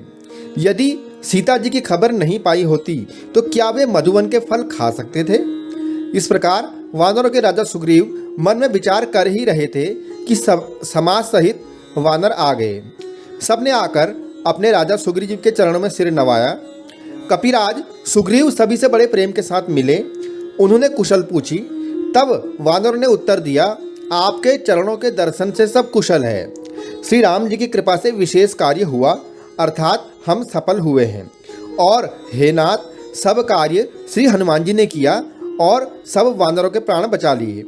यह सुनकर सुग्रीव जी हनुमान जी से फिर मिले और सब बानरों समेत श्री रघुनाथ जी के पास चले। श्री राम जी ने जब बानरों को कार्य किए हुए आते देखा तो उनके मन में भी विशेष हर्ष हुआ। दोनों भाई स्फटिक शिला पर बैठे हुए थे। सब बानर जाकर उनके चरणों में गिर पड़े। दया की राशि श्री रघुनाथ जी सबसे प्रेम सहित गले लगकर मिले और कुशल पूछी। वानरों ने कहा, हे नाथ, आपके चरण कमलों के दर्शन पाने से अब कुशल है। जाम्बवान ने कहा, हे रघुनाथ जी सुनिए। हे नाथ, जिस पर आप दया करते हैं उसे सदा कल्याण और निरंतर कुशल ही है। देवता, मनुष्य और मुनि सभी उस पर प्रसन्न रहते हैं। वही विजयी है, वही विनयी है, वही गुणों का समुद्र बन जाता है। उसी का सुंदर यश तीनों लोकों में प्रकाशित होता है। प्रभु की कृपा से सब कार्य हुआ। हमारा तो आज जन्म सफल हो गया। हे नाथ, पवन पुत्र हनुमान ने जो करनी की उसका 1000 मुखों से भी वर्णन नहीं किया जा सकता। तब जाम्बवान ने हनुमान जी के सुंदर चरित्र कार्य श्री रघुनाथ जी को सुनाए। वे चरित्र सुनने पर कृपानिधि श्री रामचंद्र जी के मन को बहुत ही अच्छे लगे। उन्होंने हर्षित होकर हनुमान जी को फिर हृदय से लगा दिया और कहा, हे तात, कहो सीता किस प्रकार रहती है और अपने प्राणों की रक्षा कैसे करती है। हनुमान जी ने कहा, हे प्रभु, आपका नाम रात दिन पहरा देने वाला है। आपका ध्यान ही किवाड़ है। नेत्रों को अपने चरणों में लगाए रहती है। यही ताला लगा है तो फिर प्राण जाए भी तो किस मार्ग से। चलते समय उन्होंने मुझे चूड़ामणि उतार कर दी है। श्री रघुनाथ जी ने उसे लेकर हृदय से लगा लिया। हनुमान जी ने फिर कहा, हे नाथ, दोनों नेत्रों में जल भरकर जानकी जी ने मुझसे कुछ वचन कहे हैं और कहा कि छोटे भाई समेत प्रभु के चरण पकड़ना और कहना कि आप दीन बंधु हैं, शरणागत के दुखों को हरने वाले हैं और मैं मन, वचन और कर्म से आपके चरणों की अनुरागिणी हूँ। फिर स्वामी, आपने किस अपराध से मुझे त्याग दिया। हाँ, एक दोष मैं अपना अवश्य मानती हूँ कि आपका वियोग होते हुए भी मेरे प्राण नहीं चले गए। किंतु हे नाथ, यह तो नेत्रों का अपराध है जो प्राणों के निकलने में हठपूर्वक बाधा देते हैं। विरह अग्नि है, शरीर रुई है और श्वास पवन है। इस प्रकार अग्नि और पवन का संयोग होने से यह शरीर क्षण मात्र में जल सकता है, परंतु नेत्र अपने हित के लिए प्रभु का स्वरूप देखकर सुखी होने के लिए जल आंसू बरसाते हैं, जिससे विरह की आग से भी देह जलने नहीं पाती। हे नाथ, सीता जी की विपत्ति बहुत बड़ी है। हे दीनदयाल, वह बिना कही ही अच्छी है, कहने से आपका बड़ा क्लेश होगा। हे करुणानिधान, उनका एक एक पल कल्प के समान बीतता है। अतः हे प्रभु, तुरंत चलिए और अपनी भुजाओं के बल से दुष्टों के दल को जीतकर माता सीता जी को ले आइए। सीता जी का दुख सुनकर सुख के धाम प्रभु के कमल नेत्र में जल भर आया और वे बोले, हनुमान, मन, वचन और शरीर से जिसे मेरी ही गति अर्थात मेरा ही आश्रय है, उसे क्या स्वप्न में भी विपत्ति हो सकती है? हनुमान जी ने कहा, हे प्रभु, विपत्ति तो वही है जब आपका भजन स्मरण न हो। हे प्रभु, राक्षसों की बात ही कितनी है, आप शत्रु को जीतकर जानकी जी को ले आवेंगे। भगवान कहने लगे, हे हनुमान, सुन, तेरे समान मेरा उपकारी देवता, मनुष्य अथवा मुनि कोई और शरीरधारी नहीं है। मैं तेरा प्रत्युपकार अर्थात तेरे उपकार के बदले में उपकार करूं तो क्या करूं, मेरा मन भी तेरे सामने नहीं हो सकता है। हे पुत्र, सुन, मैंने मन में खूब विचार करके देख लिया, मैं तुझसे उऋण नहीं हो सकता। देवताओं के रक्षक प्रभु बार बार हनुमान जी को देख रहे हैं। नेत्रों में प्रेमाश्रुओं का जल भरा है और शरीर अत्यंत पुलकित है। प्रभु के वचन सुनकर और उनके प्रसन्न मुख तथा पुलकित अंगों को देखकर हनुमान जी भी हर्षित हो गए। प्रेम में विकल होकर, हे भगवान, मेरी रक्षा करो कहते हुए श्री राम जी के चरणों में गिर पड़े। प्रभु उनको बार बार उठाना चाहते हैं, परंतु प्रेम में डूबे हनुमान जी को चरणों से उठना सुहाता नहीं। प्रभु का करकमल हनुमान जी के सिर पर है। उस स्थिति का स्मरण करके शिवजी प्रेममग्न हो गए। फिर मन को सावधान करके शंकर जी अत्यंत सुंदर कथा कहने लगे। हनुमान जी को उठाकर प्रभु ने हृदय से लगाया और हाथ पकड़कर अत्यंत निकट बैठा लिया। फिर पूछा, हे हनुमान, बताओ तो, रावण के द्वारा सुरक्षित लंका और उसके बड़े किले को तुमने किस तरह जलाया? हनुमान जी ने प्रभु को प्रसन्न जाना और वे अभिमान रहित वचन बोले, बंदर का बस यही बड़ा पुरुषार्थ है कि वह एक डाल से दूसरी डाल पर चला जाता है। मैंने जो समुद्र लाग कर सोने का नगर जलाया और राक्षसगण को मारकर अशोक वन को उजाड़ डाला, भाई, यह तो सब श्री रघुनाथ जी आपका ही प्रताप है। इसमें मेरी कुछ भी प्रभुता या मेरी कोई बढ़ाई नहीं है। हे प्रभु, जिस पर आप प्रसन्न होते हो उसके लिए कुछ भी कठिन नहीं है। आपके प्रभाव से रुई बड़ बानल को निश्चय ही जला सकती है, अर्थात असंभव कार्य भी संभव हो जाते हैं। हे नाथ, मुझे अत्यंत सुख देने वाली अपनी निश्चल भक्ति कृपा करके दीजिए। हनुमान जी की अत्यंत सरल वाणी सुनकर, हे भवानी, तब प्रभु श्री रामचंद्र जी ने एवमस्तु, ऐसा ही हो कहा। हे उमा, जिसने श्री राम जी का स्वभाव जान लिया, उसे भजन छोड़कर दूसरी बात ही नहीं सुहाती। यह स्वामी सेवक का संवाद जिसके हृदय में आ गया, वही श्री रघुनाथ जी के चरणों की भक्ति पा गया। प्रभु के वचन सुनकर बानरगण कहने लगे, कृपालु आनंद कंद श्री राम जी, आपकी जय हो, जय हो, जय हो। तब श्री रघुनाथ जी ने कपिराज सुग्रीव को बुलाया और कहा कि चलने की तैयारी करो, अब विलंब किस कारण किया जाए। वानरों को तुरंत आज्ञा दो।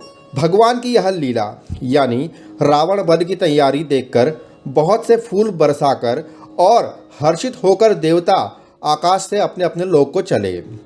वानरराज सुग्रीव ने शीघ्र ही वानरों को बुलाया। सेनापतियों के समूह आगे वानर भालुओं के झुंड अनेकों रंग के हैं और उनमें भी अतुलनीय बल है। वे प्रभु के चरण कमलों में सिर नवाते हैं। महान बलवान रीछ और बानर गरज रहे हैं। श्री रामचंद्र जी ने वानरों की सारी सेना देखी, तब कमल नेत्रों से कृपापूर्वक उनकी ओर दृष्टि डाली। राम कृपा का बल पाकर श्रेष्ठ वानर मानो पंख वाले बड़े पर्वत हो गए। तब श्री राम जी ने हर्षित होकर प्रस्थान किया। अनेक सुंदर और शुभ शकुन हुए, जिनकी कीर्ति सब मंगलों से पूर्ण है। उनके प्रस्थान के समय शकुन होना यह नीति है, लीला की मर्यादा है। प्रभु का प्रस्थान जानकी जी ने भी जान लिया। उनके बाएं अंग फड़क फड़क कर मानो कह देते थे कि श्री राम जी आ रहे हैं। जानकी जी को जो जो शकुन होते थे वही रावण के लिए अपशकुन हुए। राम जी की सेना चली, उसका वर्णन कौन कर सकता है। असंख्य वानर और भालू गर्जना कर रहे हैं। नख ही जिनके शस्त्र हैं, वे इच्छानुसार सर्वत्र बेरोक टोक चलने वाले रीछ बानर पर्वतों और वृक्षों को धारण किए हुए कोई आकाश मार्ग से, कोई पृथ्वी पर चले जा रहे हैं। वे सिंह के समान गर्जना कर रहे हैं और उनकी चलने और गर्जना से दिशाओं के हाथी यानी दिग्गज भी विचलित होकर चिंघाड़ रहे हैं। दिशाओं के हाथी चिंघाड़ने लगे, पृथ्वी डोलने लगी, पर्वत चंचल हो गए, कांपने लगे और समुद्र खलबला उठे। गंधर्व, देवता, मुनि, नाग, किन्नर सब प्रकार के मन में हर्षित हुए कि अब हमारे दुख टल गए। अनेकों करोड़ों भयानक वानर योद्धा कटकटा रहे हैं और करोड़ों ही दौड़ रहे हैं। प्रबल प्रताप कौशलनाथ श्री रामचंद्र जी की जय हो, ऐसा पुकारते हुए वे उनके गुण समूहों को गा रहे हैं। उदार सर्पराज शेष जी भी सेना का बोझ नहीं सह सकते। वे बार बार मोहित हो जाते हैं और पुनः पुनः कच्छप की कठोर पीठ को दांतों से पकड़ते हैं। ऐसा करते अर्थात बार बार दांतों को गड़ाकर कच्छप की पीठ पर लकीर से खींचते हुए वे कैसे शोभा दे रहे हैं, मानो श्री रामचंद्र जी की सुंदर प्रस्थान यात्रा को परम सुहावनी जानकर उनकी अचल पवित्र कथा को सर्पराज शेष जी कच्छप की पीठ पर लिख रहे हों। इस प्रकार कृपा निधान श्री राम जी समुद्र तट पर जा उतरे। अनेकों रीछ वानर जहाँ तहाँ फल खाने लगे। वहाँ लंका में जब से हनुमान जी लंका को जला करके आए, तब से राक्षस भयभीत रहने लगे। अपने अपने घरों में सब विचार करते हैं कि अब राक्षस कुल की रक्षा का कोई उपाय नहीं है।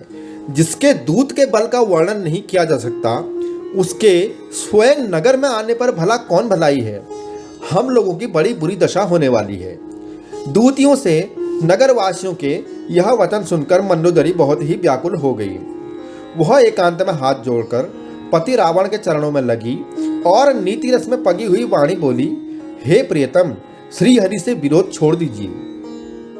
मेरे कहने से अत्यंत ही हितकर जानकर हृदय में धारण कीजिए, अर्थात जो मैं आपसे कह रही हूँ उसे आप सुनिए। जिनके दूत की करने का विचार करते ही राक्षसों की स्त्रियों के गर्भ गिर जाते हैं। हे प्यारे स्वामी, यदि भला चाहते हैं तो आप अपने मंत्री को बुलाकर उनके साथ सीता जी को भेज दीजिए। सीता आपके कुल रूपी कमलों के वन को दुख देने वाले जाड़े की रात्रि के समान आई है। हे नाथ सुनिए, सीता को लौटाए बिना शंभु और ब्रह्मा भी आपका भला नहीं कर सकते हैं। श्री राम जी के बाणों सर्पों के समूह के समान हैं और राक्षसों के समूह मेढक के समान। जब तक वे इन्हें ग्रस नहीं लेते तब तक हट छोड़कर उपाय कर लीजिए। मूर्ख और जगत प्रसिद्ध अभिमानी रावण कानों से उसकी वाणी सुनकर खूब हंसा और बोला, स्त्रियों का स्वभाव सचमुच ही बहुत डरपोक होता है, मंगल में भी भय करती हैं। तुम्हारा मन हृदय बहुत ही कच्चा कमजोर है। यदि वानरों की सेना आवेगी तो बेचारे राक्षस उसे खाकर अपना जीवन निर्वाह करेंगे। लोकपाल भी जिसके डर से कांपते हैं, उसकी स्त्री होकर डरती हो, यह बड़ी हंसी की बात है। रावण ने ऐसा कहकर उसे हृदय से लगा लिया और ममता बढ़ाकर वह सभा में चला गया। मंदोदरी हृदय में चिंता करने लगी। पति पर विधाता प्रतिकूल हो गए। ज्यों ही वह सभा में जाकर बैठा, उसने ऐसी खबर पाई कि शत्रु की सारी सेना समुद्र के उस पार आ गई है। उसने मंत्रियों से पूछा कि उचित सलाह कहिए, अब क्या करना चाहिए ऐसा बताइए। तब रावण के सब मंत्री हंसे और बोले कि चुप रहिए नाथ, इसमें सलाह की कौन सी बात है। आपने देवताओं और राक्षसों को जीत लिया, तब तो कुछ श्रम ही नहीं हुआ, फिर मनुष्य और वानर किस गिनती में हैं। मंत्री, वैद्य और गुरु ये तीन यदि अप्रसन्नता के भय या लाभ की आशा से हित की बात न कहकर प्रिय बोलते हैं, तो राज्य, शरीर और धर्म इन तीनों का नाश शीघ्र ही हो जाता है, ऐसा गोस्वामी तुलसीदास जी लिखते हैं। रावण के लिए भी वही संयोग आ बना है। मंत्री उसे सुना सुनाकर मुंह पर स्तुति करते हैं। इसी समय अवसर जानकर विभीषण जी आए। उन्होंने बड़े भाई के चरणों में सिर नवाया। फिर से सिर नवाकर अपने आसन पर बैठ गए और आज्ञा पाकर ये वचन बोले, हे कृपाल, जब आपने मुझसे बात यानी राय पूछी है तो हे तात, मैं अपनी बुद्धि के अनुसार आपके हित की बात कहता हूँ। जो मनुष्य अपना कल्याण, सुंदर यश, सुबुद्धि, शुभ गति और नाना प्रकार के सुख चाहता हो, वह हे स्वामी पर स्त्री के ललाट को चौथ के चंद्रमा की तरह त्याग दे। अर्थात जैसे लोग चौथ के चंद्रमा को नहीं देखते हैं, उसी प्रकार पर स्त्री का मुख नहीं देखना चाहिए। 14 भुवनों का एक ही स्वामी हो, वह भी जीवों से बैर करके ठहर नहीं सकता है, नष्ट हो जाता है। जो मनुष्य गुणों का समुद्र और चतुर हो, उसे चाहे थोड़ा भी लोभ क्यों ना हो, तो भी कोई भला नहीं कहता। हे नाथ, काम, क्रोध, मद और लोभ ये सब नरक के रास्ते हैं। इन सब को छोड़कर श्री रामचंद्र जी को भजिए, जिन्हें संत भजते हैं। हे तात, राम मनुष्यों के ही राजा नहीं हैं, वे समस्त लोकों के स्वामी और काल के भी काल हैं। वे ही संपूर्ण ऐश्वर्य, यश, श्री, धर्म, वैराग्य एवं ज्ञान के भंडार भगवान हैं। वे निरामय, विकारमहित, अजन्मे, व्यापक, अजेय, अनादि और अनंत ब्रह्म हैं। उन कृपा के समुद्र भगवान ने पृथ्वी, ब्राह्मण, गो और देवताओं का हित करने के लिए ही मनुष्य शरीर धारण किया है। हे भाई सुनिए, वे सेवकों को आनंद देने वाले, दुष्टों के समूह का नाश करने वाले और वेद तथा धर्म की रक्षा करने वाले हैं। वैर त्याग कर उन्हें मस्तक नवाइए। वे श्री रघुनाथ जी शरणागत का दुख नाश करने वाले हैं। हे नाथ, उन प्रभु सर्वेश्वर को जानकी जी दे दीजिए और बिना ही कारण स्नेह करने वाले श्री राम जी को भजिए। जिसे संपूर्ण जगत से द्रोह करने का पाप लगा है, शरण जाने पर प्रभु उसका भी त्याग नहीं करते। जिनका नाम तीनों तापों का नाश करने वाला है, वे ही प्रभु मनुष्य रूप में प्रकट हुए हैं। हे रावण, हृदय में यह समझ लीजिए।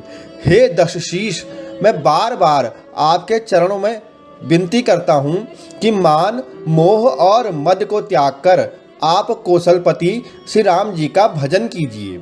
मुनि पुलस्त्य जी ने अपने शिष्य के हाथ यह बात कहला भेजी है। हे तात, सुंदर अवसर पाकर मैंने तुरंत ही वह बात आपसे कह दी है। माल्यवान नाम का एक बहुत ही बुद्धिमान मंत्री था। उसने उन विभीषण के वचन सुनकर बहुत सुख माना और कहा, हे तात, आपके छोटे भाई नीति विभूषण, नीति को भूषण रूप में धारण करने वाले अर्थात नीतिमान हैं। विभीषण जी जो कुछ कह रहे हैं उसे हृदय में धारण कर लीजिए। तब रावण ने कहा, ये दोनों मूर्ख शत्रु की महिमा का बखान कर रहे हैं।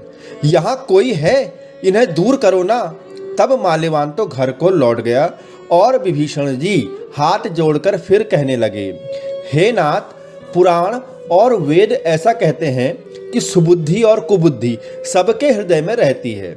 जहाँ सुबुद्धि है वहाँ नाना प्रकार की संपदाएं रहती हैं और जहाँ कुबुद्धि है वहाँ परिणाम में विपत्ति रहती है। आपके हृदय में उल्टी बुद्धि आ बसी है, इसी से आपको हित और अहित का भेद नहीं हो रहा है। आप शत्रु को मित्र मान रहे हैं, जो राक्षस कुल के लिए काल रात्रि के समान है। उन सीता पर आपकी बड़ी प्रीति है। हे भैया, मैं चरण पकड़कर आपसे भीख मांगता हूँ, विनती करता हूँ कि आप मेरा दुलार रखिए। मुझ बालक के आग्रह को स्नेहपूर्वक स्वीकार कीजिए। श्री राम जी को सीता जी दे दीजिए, जिसमें आपका अहित न हो।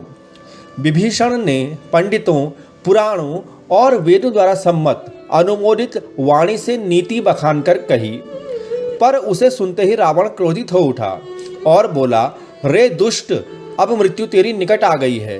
अरे मूर्ख, तू जीता तो है सदा मेरा जिलाया हुआ, अर्थात मेरे अन्न से ही पल रहा है, पर हे मूढ़, तुझे शत्रु का ही पक्ष अच्छा लगता है। अरे दुष्ट, बता ना, जगत में ऐसा कौन है जिसे मैंने अपनी भुजाओं के बल से न जीता हो। मेरे नगर में रहकर प्रेम करता है तपस्वियों पर। मूर्ख, उन्हीं से जा मिल, उन्हीं को यह नीति बता। ऐसा कहकर रावण ने उन्हें लात मारी, परंतु छोटे भाई विभीषण ने लात मारने पर भी बार बार उसके चरण ही पकड़े, उनमें अपना शीश ही नवाया। शिवजी कहते हैं, हे उमा, संत की यही बढ़ाई है, महिमा है कि वे बुराई करने पर भी बुराई करने वाले की भलाई ही करते हैं। विभीषण जी ने इसके बावजूद भी रावण से कहा कि आप मेरे पिता के समान हैं, आपने मुझे मारा सो अच्छा ही किया, परंतु हे नाथ, आपका भला श्री राम जी को भजने में ही है। इतना कहकर विभीषण अपने मंत्रियों के साथ आकाश मार्ग में गए और सबको सुनाकर यह कहने लगे, श्री राम जी सत्य संकल्प एवं सर्वसमर्थ प्रभु हैं, और हे रावण, तुम्हारी सभा काल के वश है, अतः अब मैं श्री रघुवीर की शरण जाता हूँ, मुझे दोष न देना। ऐसा कहकर विभीषण जी ज्यों ही चले त्यों ही सब राक्षस आयुहीन हो गए। गोस्वामी जी लिखते हैं कि उनकी मृत्यु निश्चित हो गई। शिव जी कह रहे हैं, हे भवानी, साधु का अपमान तुरंत ही संपूर्ण कल्याण की हानि यानी नाश कर देता है। रावण ने जिस क्षण विभीषण को त्यागा, उसी क्षण वह अभागा वैभव यानी ऐश्वर्य से हीन हो गया। विभीषण जी हर्षित होकर मन में अनेकों मनोरथ करते हुए श्री रघुनाथ जी के पास चले। वे सोचते जाते थे, मैं जाकर भगवान के कोमल और लाल वर्ण के सुंदर चरण कमलों के दर्शन करूंगा, जो सेवकों को सुख देने वाले हैं। जिन चरणों का स्पर्श पाकर ऋषि पत्नी अहिल्या तर गई, और जो दंडक वन को पवित्र करने वाले हैं। जिन चरणों को जानकी जी ने हृदय में धारण कर रखा है, जो कपट मृग के साथ पृथ्वी पर उसे पकड़ने को दौड़े थे, और जो चरण कमल शिवजी के हृदय रूपी सरोवर में मिलते हैं, उन चरण कमलों को आज मैं देखूंगा। इस प्रकार प्रेम सहित विचार करते हुए वे शीघ्र ही समुद्र के इस पार, जिधर श्री रामचंद्र जी की सेना थी, आ गए। वानरों ने विभीषण को आते देखा तो उन्होंने जाना कि शत्रु का कोई खास दूत है। उन्हें पहरे पर ठहराकर वे सुग्रीव के पास आए और उनको सब समाचार कह सुनाए। सुग्रीव ने श्री राम जी के पास जाकर कहा, हे रघुनाथ जी, सुनिए, रावण का भाई आपसे मिलने आया है। प्रभु श्री राम जी ने कहा, हे मित्र, तुम क्या समझते हो, तुम्हारी क्या राय है? वानरराज सुग्रीव ने कहा, हे महाराज सुनिए, राक्षसों की माया जानी नहीं जाती। यह इच्छानुसार रूप बदलने वाले छली न जाने किस कारण से आए हैं। जान पड़ता है कि यह मूर्ख हमारा भेद लेने आया है, इसलिए मुझे तो यही अच्छा लगता है कि इसे बांध रखा जाए। श्री राम जी ने कहा, हे मित्र, तुमने अति उत्तम नीति विचारी, परंतु मेरा भी प्रण है कि शरणागत के भय को हर लेना। प्रभु के वचन सुनकर हनुमान जी हर्षित हुए और मन ही मन कहने लगे कि भगवान कैसे शरणागत वत्सल हैं, अर्थात शरण में आए हुए को पिता की तरह प्रेम करने वाले हैं। श्री राम जी फिर बोले, जो मनुष्य अपने अहित का अनुमान करके शरण में आए हुए का त्याग कर देते हैं, वे क्षुद्र हैं, पापमय हैं, उन्हें देखने में भी हानि है। जिसे करोड़ों ब्राह्मणों की हत्या लगी हो, शरण में आने पर मैं उसे भी नहीं त्यागता। जीव ज्यों ही मेरे सम्मुख होता है, त्यों ही उसके करोड़ों जन्म के पाप नष्ट हो जाते हैं। पापी का यह सहज स्वभाव होता है कि मेरा भजन उसे कभी नहीं सुहाता। यदि वह रावण का भाई निश्चय ही दुष्ट हृदय का होता तो क्या वह मेरे सम्मुख आ सकता था? जो मनुष्य निर्मल मन का होता है वही मुझे पाता है। मुझे कपट और छल छिद्र नहीं सुहाते। यदि उसे रावण ने भेज लेने को भी भेजा है, तब भी हे सुग्रीव, अपने को कुछ भी भय या हानि नहीं है, क्योंकि इस जगत में जितने भी राक्षस हैं, लक्ष्मण क्षण भर में उन सबको मार सकते हैं। और यदि वह भयभीत होकर मेरी शरण आया है तो मैं उसे प्राणों की तरह रखूंगा। कृपा के धाम श्री राम जी ने हंसकर कहा, दोनों ही स्थितियों में उसे ले आओ। तब अंगद और हनुमान सहित सुग्रीव जी कृपालु श्री राम जी की जय हो कहते हुए चले। विभीषण जी को आदर सहित आगे करके वानर फिर वहां चले जहां करुणा की खान श्री रघुनाथ जी थे। नेत्रों को आनंद का दान देने वाले दोनों भाइयों को विभीषण जी ने दूर से ही देखा। फिर शोभा के धाम श्री राम जी को देखकर वे पलक रोककर ठिठक कर यानी स्तब्ध होकर एक टक देखते ही रह गए। भगवान की विशाल भुजाएं हैं, लाल कमल के समान नेत्र हैं और शरणागत के भय का नाश करने वाला सांवला शरीर है। सिंह के से विशाल कंधे हैं, विशाल वक्षस्थल है जो कि अत्यंत शोभा दे रहा है। असंख्य कामदेवों के मन को मोहित करने वाला मुख है। भगवान के स्वरूप को देखकर भक्तराज विभीषण जी के नेत्रों में प्रेमाश्रुओं का जल भर आया। उनका शरीर अत्यंत पुलकित हो गया। फिर अपने आप को संभालकर और मन में धीरज धरकर उन्होंने कोमल वचन कहे, हे नाथ, मैं दशमुख रावण का भाई हूँ। हे देवताओं के रक्षक, मेरा जन्म राक्षस कुल में हुआ है और मेरा तामसी शरीर है। स्वभाव से ही मुझे बहुत प्रिय जो है वह पाप है, जैसे कि उल्लू को अंधकार पर स्नेह होता है। मैं कानों से आपका सुयश सुनकर आया हूँ कि प्रभु आप जन्म मरण के भय का नाश करने वाले हैं। हे दुखियों के दुख दूर करने वाले और शरणागत को सुख देने वाले श्री रघुवीर, मेरी रक्षा कीजिए, मेरी रक्षा कीजिए। प्रभु ने उन्हें ऐसा कहकर दंडवत करते देखा तो वे अत्यंत हर्षित होकर तुरंत उठे। विभीषण जी के दीन वचन सुनने पर प्रभु बहुत ही खुश हुए। उन्होंने अपनी विशाल भुजाओं से पकड़कर विभीषण जी को हृदय से लगा लिया। छोटे भाई लक्ष्मण जी सहित गले मिलकर उनको अपने पास बैठाकर श्री राम जी भक्तों के भय को हरने वाले वचन बोले, हे लंकेश, परिवार सहित अपनी कुशल कहो। तुम्हारा निवास बुरी जगह पर है, दिन रात दुष्टों की मंडली में बसते हो। ऐसी दशा में हे सखा, तुम्हारा धर्म किस प्रकार निभता है? मैं तुम्हारी सब रीति आचार व्यवहार जानता हूँ। तुम अत्यंत नीति निपुण हो, तुम्हें अनीति तो सुहाती ही नहीं। हे तात, नरक में रहना अच्छा है, परंतु विधाता दुष्ट का संग कभी न दे। ऐसा उत्तर विभीषण जी ने दिया और बोले, हे रघुनाथ जी, अब आपके चरणों का दर्शन कर कुशल से हूँ, जो आपने अपना सेवक जानकर मुझ पर दया की है। तब तक जीव की कुशल नहीं है और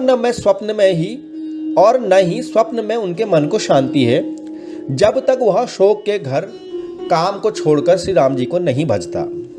लोभ, मोह, मत्सर, मद और मान आदि अनेक दुष्ट तभी हृदय में बसते हैं जब तक कि धनुष बाण और कमर में तरकस धारण किए हुए श्री रघुनाथ जी हृदय में नहीं बसते। ममता पूर्ण अंधेरी रात है जो राग द्वेष रूपी उल्लुओं को सुख देने वाली है।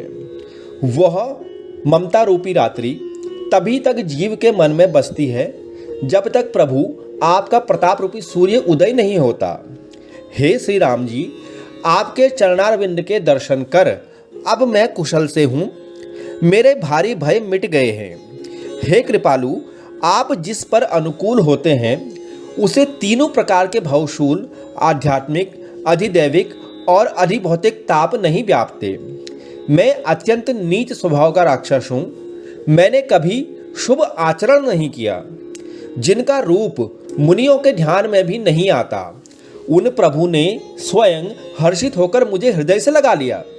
हे कृपा और सुख के पुंज श्री राम जी, मेरा अत्यंत असीम सौभाग्य है जो मैंने ब्रह्मा और शिव जी के द्वारा सेवित युगल चरण कमलों को अपने नेत्रों से देखा।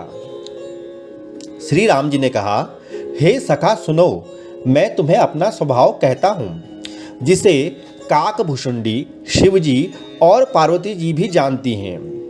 कोई मनुष्य संपूर्ण जड़ चेतन जगत का द्रोही हो, यदि वह भी भयभीत होकर मेरी शरण तक आ जाए और मद मोह तथा नाना प्रकार के छल कपट त्याग दे, तो उसे भी बहुत शीघ्र ही साधु के समान कर देता हूँ। माता, पिता, भाई, पुत्र, स्त्री, शरीर, धन, घर, मित्र और परिवार, इन सब के ममत्व रूपी तागों को बटोरकर उनकी सबकी एक डोरी बनाकर उसके द्वारा जो अपने मन को मेरे चरणों में बांध देता है, अर्थात प्रभु कहना चाहते हैं कि सारे सांसारिक संबंधों का केंद्र मुझे बना लेता है, जो समदर्शी है, जिसे कुछ इच्छा नहीं है और जिसके मन में हर्ष, शोक और भय नहीं है। ऐसा सज्जन मेरे हृदय में कैसे बसता है जैसे लोभी के हृदय में धन बसा करता है। तुम सरीखे संत ही मुझे प्रिय हैं और मैं किसी के निहोरे कृतज्ञतावश देह धारण नहीं करता।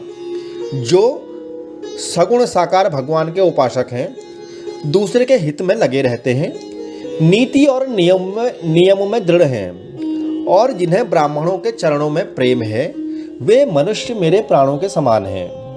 हे लंकापति, सुनो, तुम्हारे अंदर उपयुक्त सब गुण हैं, इससे तुम मुझे अत्यंत ही प्रिय हो। श्री राम जी के वचन सुनकर सब वानरों के समूह कहने लगे, कृपा के समूह, श्री राम जी की जय हो, जय हो, जय हो। प्रभु की वाणी सुनते हैं और उसे कानों के लिए अमृत जानकर विभीषण जी अघाते नहीं हैं। वे बार बार श्री राम जी के चरण कमलों को पकड़ते हैं। अपार प्रेम है, हृदय में समाता ही नहीं है। श्री विभीषण जी ने कहा, हे देव, हे चराचर जगत के स्वामी, हे शरणागत के रक्षक, हे सबके हृदय के भीतर को जानने वाले, सुनिए। मेरे हृदय में पहले कुछ वासना थी, वह प्रभु के चरणों की प्रीति रूप नदी में बह गई। अब तो हे कृपालु, शिवजी के मन को सदैव प्रिय लगने वाली अपनी पवित्र भक्ति मुझे दीजिए। एवमस्तु, ऐसा ही हो कहकर रणधीर प्रभु श्री राम जी ने तुरंत ही समुद्र का जल मांगा और कहा, हे सखा, यद्यपि तुम्हारी इच्छा नहीं है, पर जगत में मेरा दर्शन अमोघ है, अर्थात निष्फल नहीं जाता। ऐसा कहकर श्री राम जी ने उनको रास तिलक कर दिया। आकाश से पुष्पों की अपार वृष्टि हुई। श्री राम जी ने रावण की क्रोध रूपी अग्नि में, जो अपनी विभीषण की श्वास वचन रूपी पवन से प्रचंड हो रही थी, जलते हुए विभीषण को बचा लिया और उसे अखंड राज्य दिया। शिवजी ने जो संपत्ति रावण को 10 सिरों की बलि देने पर दी थी, वही संपत्ति श्री रघुनाथ जी ने विभीषण को बहुत सकुचते हुए दी। ऐसे परम कृपालु प्रभु को छोड़कर जो मनुष्य किसी दूसरे को भजते हैं, वे बिना सींग पूछ के पशु हैं। अपना सेवक जानकर विभीषण जी को श्री राम जी ने अपना लिया। प्रभु का स्वभाव वानर कुल के मन को बहुत ही भाया। फिर सब कुछ जानने वाले, सबके हृदय में बसने वाले, सर्वरूप, सब रूप में प्रकट, सबसे रहित, उदासीन, कारण से भक्तों पर कृपा करने के लिए मनुष्य बने तथा राक्षसों के कुल का नाश करने वाले श्री राम जी नीति की रक्षा करने वाले वचन बोले। हे वीर वानरराज सुग्रीव और लंकापति विभीषण, सुनो, इस गहरे समुद्र को किस प्रकार पार किया जाए। अनेक जाति के मगर, सांप और मछलियों से भरा हुआ यह अत्यंत अथाह समुद्र पार करने में सब प्रकार से कठिन है। विभीषण जी ने कहा, हे रघुनाथ जी, सुनिए, यद्यपि आपका एक ही बाण करोड़ों समुद्र को सोखने वाला है, तथापि नीति ऐसी कही गई है कि पहले जाकर समुद्र से प्रार्थना की जाए। हे प्रभु, समुद्र आपके कुल में बड़े पूर्वज हैं, वे विचार कर उपाय बतला लेंगे। तब रीछ और वानरों की सेना, सारी सेना बिना परिश्रम के ही समुद्र के उस पार चली जाएगी। श्री राम जी ने कहा, हे सखा, तुमने अच्छा उपाय बताया, यही किया जाए। यदि देव सहायक हों। यह लक्ष्मण जी के मन को सलाह अच्छी नहीं लगी। श्री राम जी के वचन सुनकर उनने बहुत ही दुख पाया। लक्ष्मण जी ने कहा, हे प्रभु, देव का कौन भरोसा। मन में क्रोध कीजिए और समुद्र को सुखा डालिए। यह देव तो कायर के मन का एक आधार तसल्ली देने का उपाय है। आलसी लोग ही देव देव पुकारा करते हैं। यह सुनकर श्री रघुवीर जी हंसकर अपने अनुज को समझाते हुए बोले, लक्ष्मण, मन में धीरज रखो, ऐसा ही करेंगे। ऐसा कहकर रघुनाथ जी समुद्र के समीप गए। उन्होंने पहले सिर नवाकर प्रणाम किया, फिर किनारे पर कुश बिछाकर बैठ गए।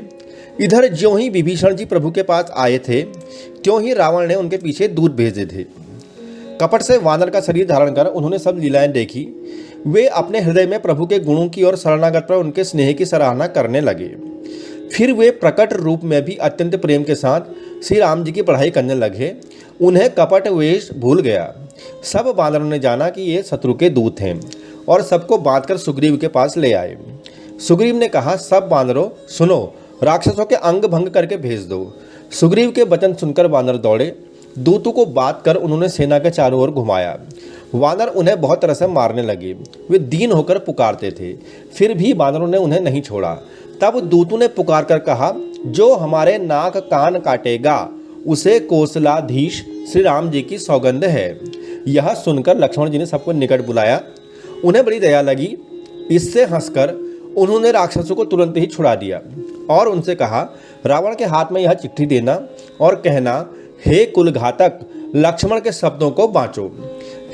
फिर उस मूर्ख से जवानी यह मेरा उदार संदेश कहना कि सीता जी को देकर उनसे मिलो, नहीं तो समझो कि तुम्हारा काल आ गया। लक्ष्मण जी के चरणों में मस्तक नवाकर श्री राम जी के गुणों की कथा वर्णन करते हुए दूत तुरंत ही चल दिए।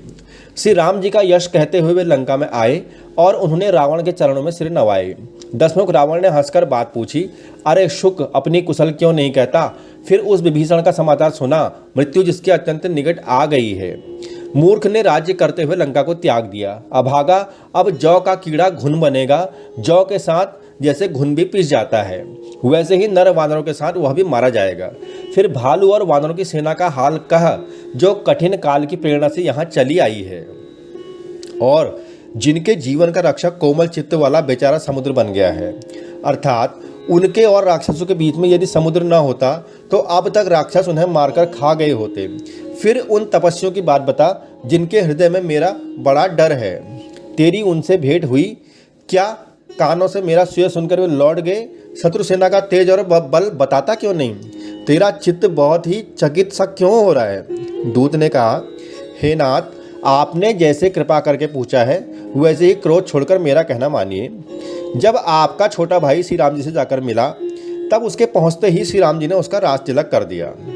हम रावण के दूत हैं, यह कानों से सुनकर वानरों ने हमें बांध कर बहुत ही कष्ट दिए, यहाँ तक कि वे हमारे नाक कान काटने लगे। श्री राम जी की शपथ दिलाने पर उन्होंने हमको छोड़ा। हे नाथ, आपने श्री राम जी की सेना के बारे में पूछा, वह तो 100 करोड़ मुखों से भी वर्णन नहीं की जा सकती। अनेकों रंग के भालू और वानरों की सेना है, जो भयंकर मुख वाले विशाल शरीर और भयानक हैं।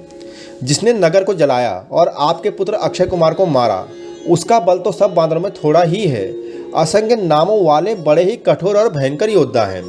उनमें असंख्य हाथियों का बल है और वे बड़े ही विशाल हैं। द्विविद, मयंद, नील, नल, अंगद, गद, विकटास्य, दधिमुख, केसरी, निषट, शट और जाम्बवान, ये सभी बल की राशि हैं। ये सब वानर बल में सुग्रीव के समान हैं और इनके जैसे एक दो नहीं करोड़ों हैं। उन बहुत सौ को गिन ही कौन सकता है। श्री राम जी की कृपा से सभी में अतुलनीय बल है। वे तीनों लोगों को तृण के समान यानी कि तुच्छ समझते हैं। हे दशग्रीव, मैंने कानों से ऐसा सुना है कि 18 पर्व तो अकेले वानरों के सेनापति हैं। हे नाथ, उस सेना में ऐसा कोई वानर नहीं है जो आपको युद्ध में जीत न सके। सबके सब अत्यंत क्रोध से हाथ मींचते हैं, पर श्री रघुनाथ जी उन्हें आज्ञा नहीं देते।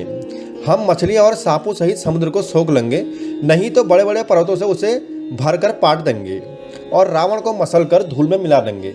सब वानर ऐसे ही वचन कह रहे हैं। सब सहज ही निडर हैं, इस प्रकार गरजते हैं और लंका को निगल ही जाना चाहते हैं, ऐसा सोचिए।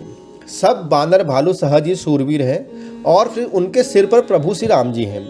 हे रावण, वे संग्राम में करोड़ों कालों को जीत सकते हैं। श्री राम जी के तेज, बल और बुद्धि की अधिकता को लाखों शेष भी नहीं गा सकते।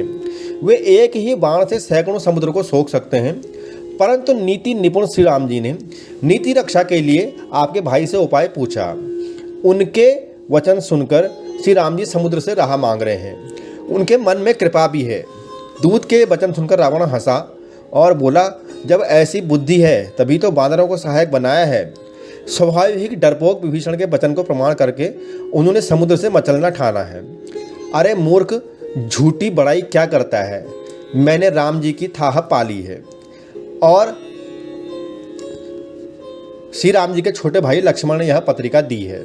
हे नाथ, इसे बचवा कर छाती ठंडी कीजिए। रावण ने हंसकर उसे बाएं हाथ से लिया और मंत्री को बुलवाकर वह मूर्ख उसे बचाने लगा। पत्रिका में लिखा था, अरे मूर्ख, केवल बातों से ही मन को रिझाकर अपने कुल को नष्ट भ्रष्ट ना कर। श्री राम जी से विरोध करके तो विष्णु ब्रह्मा और महेश की शरण में जाने पर भी नहीं बचेगा। या तो अभिमान छोड़कर अपने छोटे भाई विभीषण की भांति प्रभु के चरण कमलों का भ्रमर बन जा, अथवा रे दुष्ट, श्री राम जी के बाण रूपी अग्नि में परिवार सहित पतंगा हो जा। पत्रिका सुनते ही रावण मन में भयभीत हो गया, परंतु ऊपर से मुस्कुराता हुआ वह सबको सुनाकर कहने लगा, जैसे कोई पृथ्वी पर पड़ा हुआ हाथ से आकाश की ओर को पकड़ने की चेष्टा करता है, वैसे ही यह छोटा तपस्वी लक्ष्मण वाग विलास करता है, यानी डींग हाँकता है। शुक ने कहा, हे नाथ, अभिमानी स्वभाव को छोड़कर इस पत्र में लिखी सब बातों को सत्य समझिए। क्रोध छोड़कर मेरा वचन सुनिए। हे नाथ, श्री राम जी से वैर त्याग दीजिए। यद्यपि श्री रघुवीर समस्त लोगों के स्वामी हैं, पर उनका स्वभाव अत्यंत ही कोमल है। मिलते ही प्रभु आप पर कृपा करेंगे और आपका एक भी अपराध वे हृदय में नहीं रखेंगे। जानकी जी श्री रघुनाथ जी को दे दीजिए।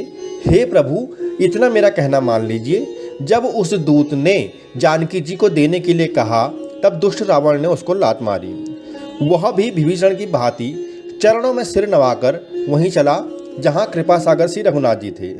प्रणाम करके उसने अपनी कथा सुनाई और श्री राम जी की कृपा से उसने भी अपनी गति पाई। शिव जी कहते हैं, हे भवानी, वह ज्ञानी मुनि था, अगस्त्य ऋषि के सांप से राक्षस हो गया था। बार बार श्री राम जी के चरणों की वंदना करके वह मुनि अपने आश्रम को चला गया। इधर 3 दिन बीत गए, किंतु जड़ समुद्र विनय मानता ही नहीं। तब श्री राम जी क्रोध सहित बोले, बिना भय के प्रीति नहीं होती। हे लक्ष्मण, धनुष बाण लाओ, मैं अग्नि बाण से समुद्र को सोख डालूं। मूर्ख से विनय, कुटिल के साथ प्रीति, स्वाभाविक ही कंजूस से सुंदर नीति नहीं होती है। ममता में फंसे हुए मनुष्य से ज्ञान की कथा, अत्यंत लोभी से वैराग्य का वर्णन, क्रोधी से शांति की बात और कामी से भगवान की कथा, इनका वैसा ही फल होता है जैसा ऊसर में बीज बोने से होता है, अर्थात सब व्यर्थ होता है। ऐसा कहकर श्री रघुनाथ जी ने धनुष चढ़ाया। यह मत लक्ष्मण जी के मन को बहुत अच्छा लगा। प्रभु ने भयानक अग्निबाण संधान किया, जिससे समुद्र के हृदय के अंदर की अग्नि ज्वाला जल उठी। मगर, सांप तथा मछलियों के समूह व्याकुल हो गए। जब समुद्र ने जीवों को जलते जाना, तब सोने के थाल में अनेक मणियों को, रत्नों को भरकर अभिमान छोड़कर वह ब्राह्मण के रूप में आया। काक भुषुंडी जी कहते हैं, हे करुण जी सुनिए, चाहे कोई करोड़ों उपाय करके सींचे, पर केला तो काटने पर ही फलता है। नीच विनय से नहीं मानता, वह डांटने पर ही झुकता है, रास्ते पर आ जाता है। समुद्र ने भयभीत होकर प्रभु के चरण पकड़कर कहा, हे नाथ, मेरे सब अवगुण दोष क्षमा कीजिए। हे नाथ, आकाश, वायु, अग्नि, जल और पृथ्वी, इन सब की करनी स्वभाव से ही जड़ है। आपकी प्रेरणा से माया ने इन्हें सृष्टि के लिए उत्पन्न किया है। सब ग्रंथों ने यही गाया है, जिसके लिए स्वामी की जैसी आज्ञा है वह उसी प्रकार से रहने में सुख पाता है। प्रभु ने अच्छा किया जो मुझे दंड दिया, परंतु यह मर्यादा जीवों का स्वभाव आपका ही बनाया हुआ है। ढोल, गवार, शूद्र, पशु और स्त्री, ये सब शिक्षा के अधिकारी हैं। प्रभु के प्रताप से मैं सूख जाऊंगा, सेना पार उतर जाएगी। इसमें मेरी बढ़ाई नहीं है, मेरी मर्यादा नहीं रहेगी। तथापि प्रभु की आज्ञा अपेल है, अर्थात आपकी आज्ञा का उल्लंघन नहीं हो सकता, ऐसा वेद गाते हैं। अब आपको जो अच्छा लगे मैं तुरंत वही करूं। समुद्र के अत्यंत विनीत वचन सुनकर कृपालु श्री राम जी ने मुस्कुराकर कहा, हे तात, जिस प्रकार वानरों की सेना पार उतर जाए वह उपाय बताओ। समुद्र ने कहा, हे नाथ, नील और नल 2 वानर भाई हैं। उन्होंने लड़कपन में ऋषि से आशीर्वाद पाया था। उसके स्पर्श करने से ही भारी से भारी पहाड़ भी आपके प्रताप से समुद्र पर तैर जाएंगे। मैं भी प्रभु की प्रभुता को हृदय में धारण कर अपने बल के अनुसार सहायता करूंगा। हे नाथ, इस प्रकार समुद्र को बधाइए, जिससे 3 लोगों में आपका सुंदर यश गाया जाए। इस वाण से मेरे उत्तर तट पर रहने वाले पाप के राशि दुष्ट मनुष्यों का वध कीजिए। कृपालु और रणधीर श्री राम जी ने समुद्र के मन की पीड़ा को सुनकर उसे तुरंत ही हर लिया, अर्थात बाण से उन दुष्टों का वध कर दिया। श्री राम जी का भारी बल और पौरुष देखकर समुद्र हर्षित होकर सुखी हो गया उसने उन दुष्टों का सारा चरित्र प्रभु को कह सुनाया। फिर चरणों की वंदना करके समुद्र चला गया। समुद्र अपने घर चला गया। श्री रघुनाथ जी को उसकी यह सलाह अच्छी लगी। यह चरित्र कलयुग के पापों को हरने वाला है। इसे श्री तुलसीदास जी ने अपनी बुद्धि के अनुसार गाया है। श्री रघुनाथ जी के गुण समूह सुख के धाम, संदेह का नाश करने वाले और विषाद का दमन करने वाले हैं। अरे मूर्ख मन, तू संसार का सब आशा भरोसा त्याग कर निरंतर इन्हें गा और सुन। श्री रघुनाथ जी का गुणगान संपूर्ण सुंदर मंगलों का देने वाला है। जो इसे आदर सहित सुनेंगे वे बिना किसी जहाज अन्य साधन के ही भवसागर को तर जाएंगे। इस प्रकार कलयुग के समस्त पापों का नाश करने वाले श्री रामचरितमानस का यह पंचम सोपान समाप्त हुआ। बोलिए श्री हनुमान जी महाराज की जय। बोलिए सियावर रामचंद्र की जय।